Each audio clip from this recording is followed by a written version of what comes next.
Anyway, after all this, God tested Abraham. God said, Abraham. Yes, answered Abraham. I'm listening, he said. He said, take your dear son Isaac, whom you love, and go to the land of Moriah. Now, here's the key. Sacrifice him. I have to take time with this one. He's saying, take your son to the mountain and kill him. God is speaking to him. Here's where a lot of folk who are religious but not believers say it's in the Bible. I'm telling you this story not to encourage you who need some psychological help, but to show you why we tithe.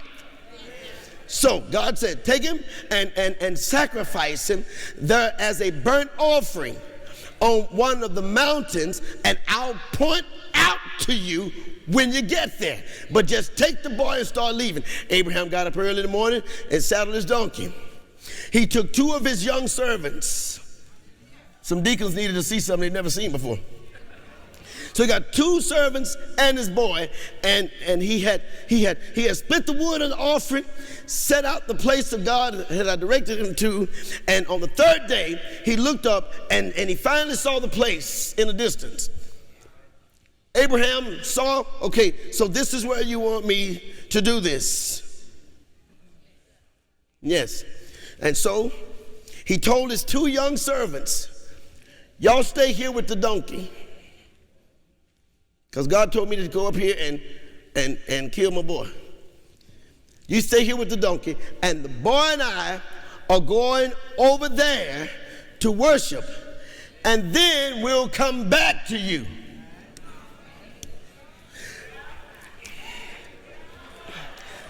God said, sacrifice him. Abraham told his servants, we'll be back.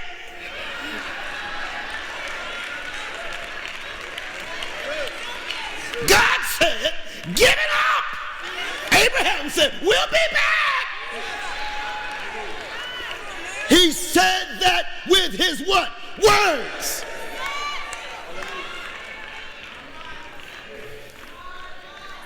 Because God told Abraham a long time ago, I will make you father of what? Many nations. But Abraham only had 1 son. But God has already promised him, you're going to have a bunch of kids. But he's telling him now, kill the only one you have.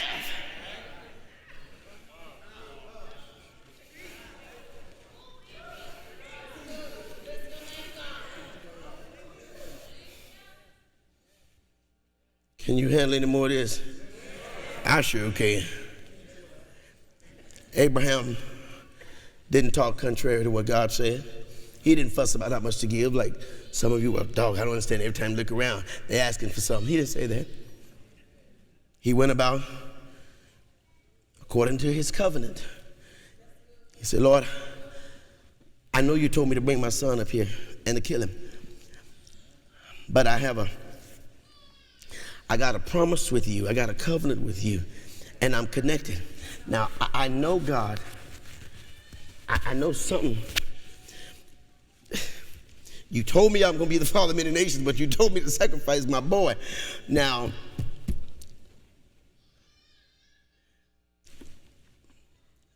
Isaac is either going to have to live so he can produce some more seeds in himself, because that was the promise. God, bring you all the tithes of the storehouse, that there should not be room in my. Prove me now, God says, if I won't open up the windows of heaven and pour you out blessings. Remember, that's the promise. Give and it shall be given unto you, pressed down, shaking together, running over. So you got the Old Testament Abraham version, you got the New Testament Jesus version. I said that real fast, but you'll get it here in a minute. Some of you are tripping out and you've already made the promise. If you heard what he said, that's the promise, that's the covenant. He has to honor his word. But you know clearly he's telling you to give $100. You know that. But you know if you give $100, you're going to have to go back and live with Sunim.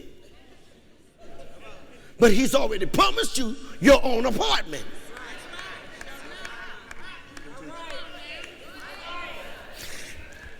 It just doesn't make sense Because it takes no sense with this. It takes what? Faith. And faith makes no.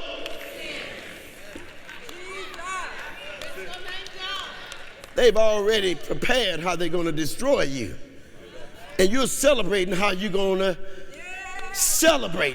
They're planning your death, you're planning your party. Doesn't make any sense. Now, I don't know how it's going to happen, but God's going to have to do something. Can anybody here understand that? I don't know how many in this room, and I'm trying my best to keep this as cool as I can. I know I'm talking to some people in here right now. You have no idea of how God's going to work this thing out. Everybody knows. The folk know, the city knows, the state knows, your kinfolk know. It looks bad, but you know in your heart, God's got to do something. Either he's going to raise this boy from the dead, or God's going to provide something else for me to offer. He said, bring my son. He told me to bring all I have. God's either going to raise him up, or God's going to give me something else to offer. But I got to go and do what he says. I know I look crazy. Pastor Rush, why would you go to one service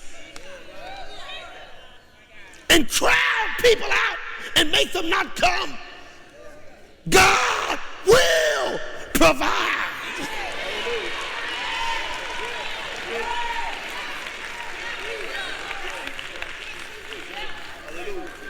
Sometimes God will do something to see if you're listening to him or if you're constantly evaluating and taking polls of yourself. He told me years ago, with long life will I satisfy you.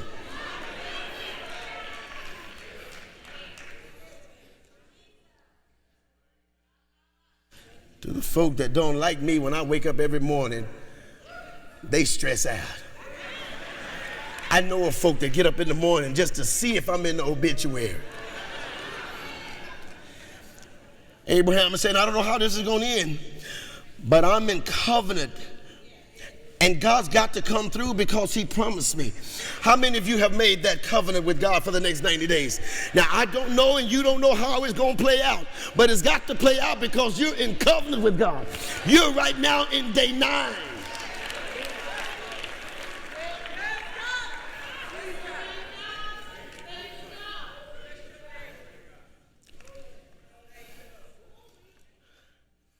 I'm not disconnected. And Lord, I'm not going to disconnect from you until I get the manifestation of what I've been promised. Now I'm up here, Lord, I'm not going to let you go. I know it's looking really tight. The spaces are messed up right now. So I'm going to continue to talk in line with what I'm expecting. Can someone say, Lord, I'm going to talk in line with what I'm expecting. Don't you stop talking out of what you're expecting. I know one thing. Me and that boy come back down from this mountain. I know me and my boy coming back. I know me and my boy coming back. I'm gonna speak that all the way up here. Come on, son, let's go. But I'm going to speak this I'm challenging you. I'm asking you. For some cases, it depends on who you are. I'm begging you. Keep speaking what God said.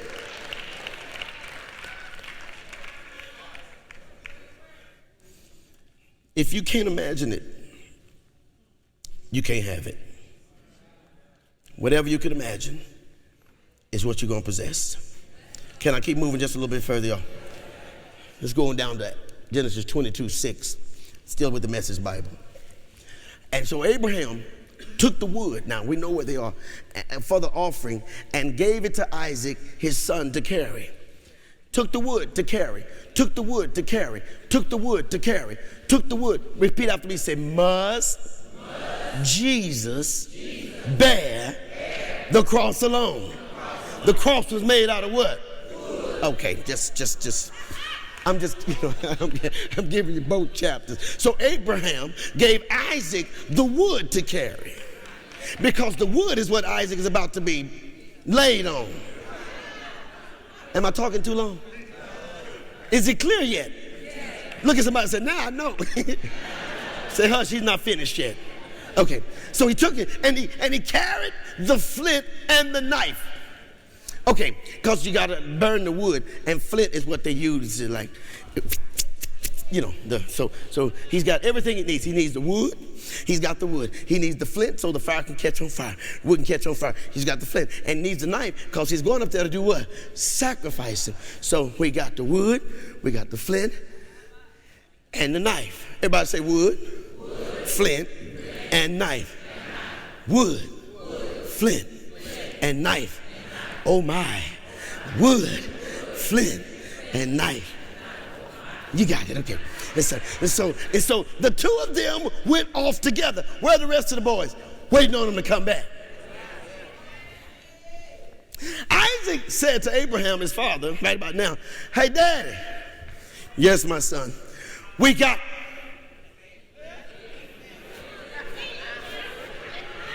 the flint. Check. We got the wood. Check.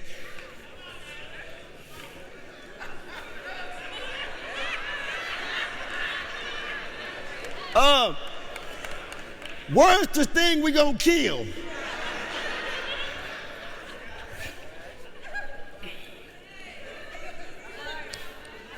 Abraham said, son,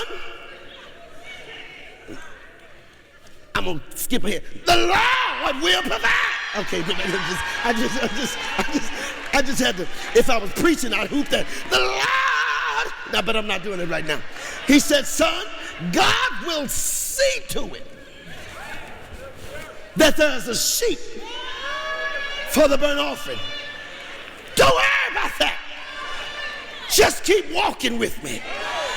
If you just keep walking with me, the Lord will provide.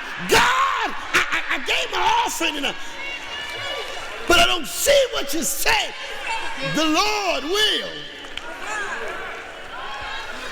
I want y'all to see these folks standing on their feet right now. I don't want y'all to think that they're just super duper excited. These are people who know now. These are people who can say, now I know. That used to be words, but now